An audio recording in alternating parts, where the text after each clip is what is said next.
The big question I chose to focus on for my DMP2 is, as a society, do we make decisions based on societal norms, or are we able to go against these social norms and make decisions based on our own beliefs? The first story that I am referring to when I ask myself this question is the story of Kanu and the strangers. I connect Kanu with this idea of following societal beliefs because of the villagers. When each new visitor that came to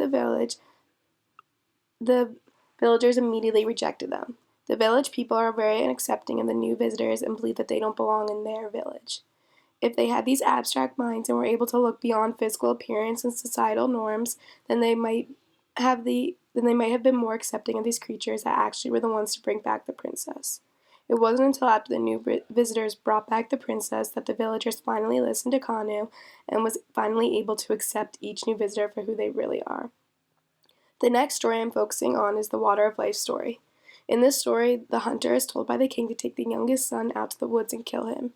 Instead of following societal norms of following the king's orders, the hunter decides to trade clothes with the youngest son and tell him to run away instead of killing him. The hunter could have easily gone out to the woods, followed the king's orders, and killed the son.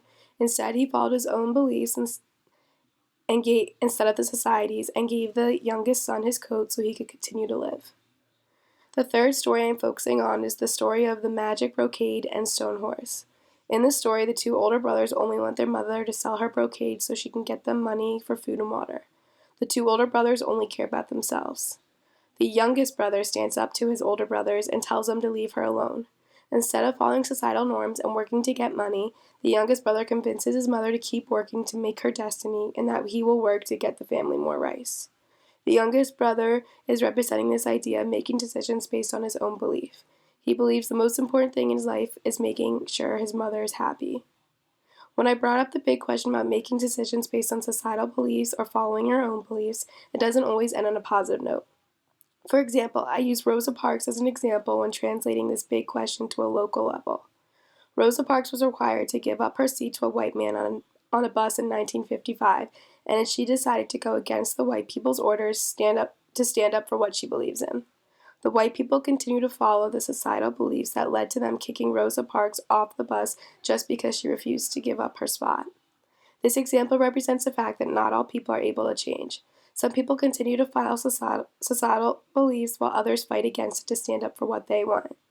This ended in Rosa Parks being kicked off the bus because the white people didn't have it in them to go against societal norms and make the correct decision.